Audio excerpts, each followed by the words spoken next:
वीणावरदण्डमण्डितकरा या श्वेतपद्मासना।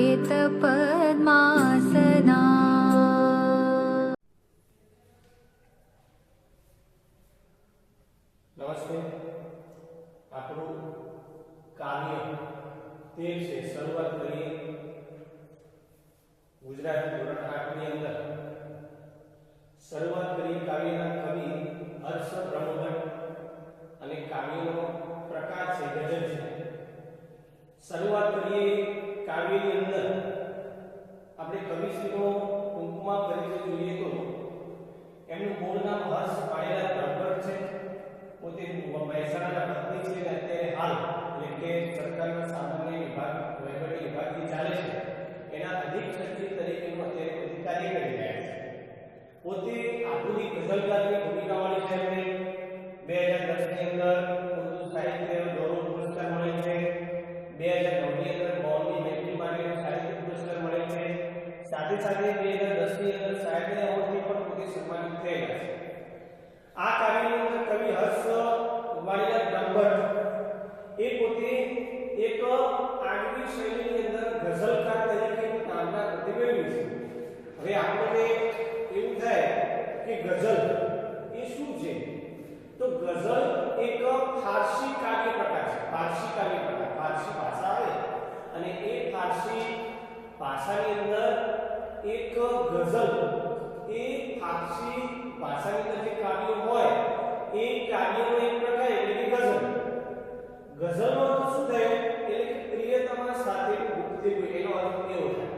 આપણે એવું શબ્દ થોડી હોવી જોઈએ, ભાષા આપણે શીખતા હોઈએ તો એ ગઝલનું એક આપણને અંદાજ હોવો જોઈએ કે ગઝલ આપણે કોને કહી શકીએ, તો ગઝલ એટલે કે પ્રિયતમા સાથેનું ગુપ્તગુ, પોતાની પત્ની કે વેવિશાળ સગાઈ થયેલી હોય અને સગાઈ થયેલી એક પતિ એક યુવાન અને એક યુવતી બંને વચ્ચેનું એક વાર્તાલાપ, પ્રેમ ભર્યા સંબંધની વાર્તાલાપ હોય એને આપણે શું કહી શકીએ, ગઝલ થાય એવું છે। અને ગઝલની અંદર દરેક પંક્તિ કે દરેક ચર્ચા છે એ કેવી હોય છે, સ્વતંત્ર હોય છે। અહીંયા આગળ કવિ હર્ષ બ્રહ્મભટ્ટ છે એમની શરૂઆત કરી કાવ્યનો વિષય આપી છે। શરૂઆત કરી મતલબ કે આપણે એ જોતા જ તેવો અંદાજ આવે કે શરૂઆત એટલે કે કંઈક આપણા જીવનની અંદર કંઈક એવી શરૂઆત કરવાનું કવિ સૂચન કરે છે। સાથે સાથે અહીંયા કીધું છે કે ગઝલ એટલે કેવું કે કોઈ પણ શબ્દ છે એ સ્વતંત્ર હોય। આ ગઝલની અંદર શરૂઆત કરી કાવ્ય છે એની અંદર કવિ એવું કહે છે, સમજજો કે ગઝલ કવિના ગઝલ સંગ્રહ જીવનનો રિયાઝમાંથી એનો એક કાવ્યનો પ્રકાર છે જીવનનો રિયાઝ। ગઝલના પણ ઘણા બધા પ્રકાર હોઈ શકે અને એ ગઝલના પ્રકારની અંદર જીવનનો રિયાઝ એટલે કે જીવન જીવવાની કળા, જીવનની અંદર કોઈ વ્યવસ્થિત કોઈ એક વિચાર હોય, કોઈ ભાવ હોય એવી એક રચના અહીં આગળ કરી કહે છે કે જેમાં દુઃખોથી હારવાને બદલે દુઃખનો સામનો કરવાની વાત કરી છે। જીવનની અંદર કોઈ પણ એવી પરિસ્થિતિ આવી પડે તો કવિ આ ગઝલ દ્વારા આપણને એવું સમજાવવા માંગે છે કે કોઈ પણ પરિસ્થિતિની અંદર કપરી પરિસ્થિતિ કે કોઈ અનહોની આપણી થઈ ગઈ તો એવી પરિસ્થિતિની અંદર કવિ એવું કહે છે કે આપણે ગભરાવાની જરૂર નથી। આવનારી જે તકલીફો છે, જે દુઃખ છે એ દુઃખનો સામનો કરવાનો કવિ આ ગઝલ દ્વારા આપણને સમજાવવા માંગે છે।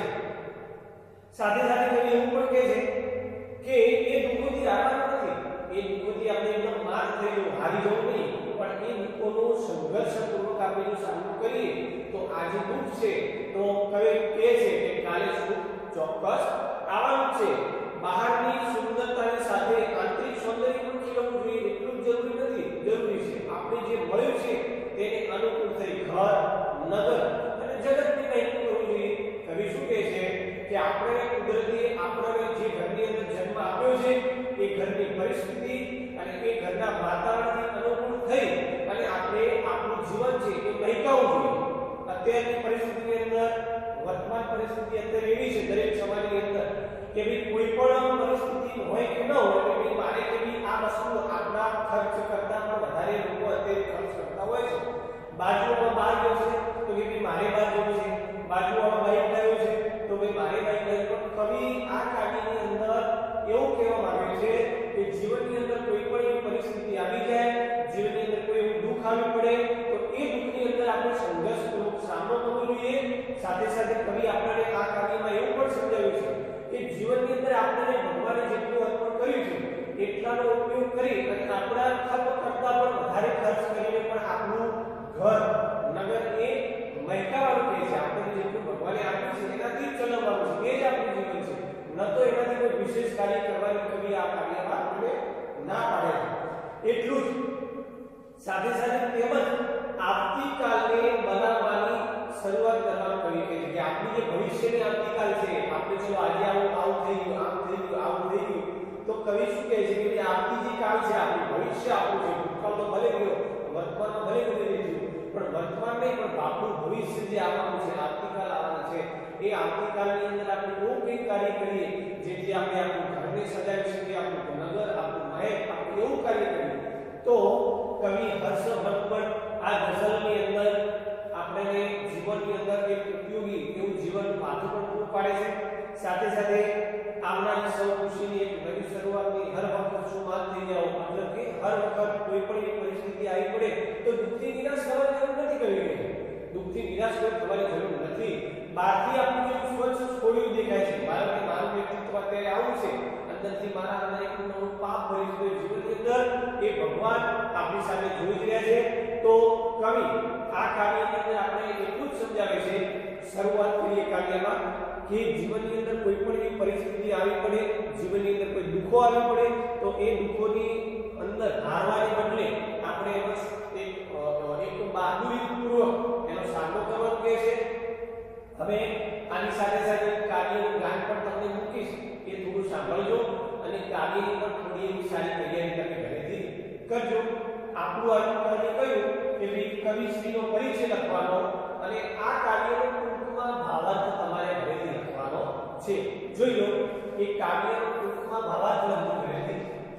કાવ્યનો ભાવાર્થ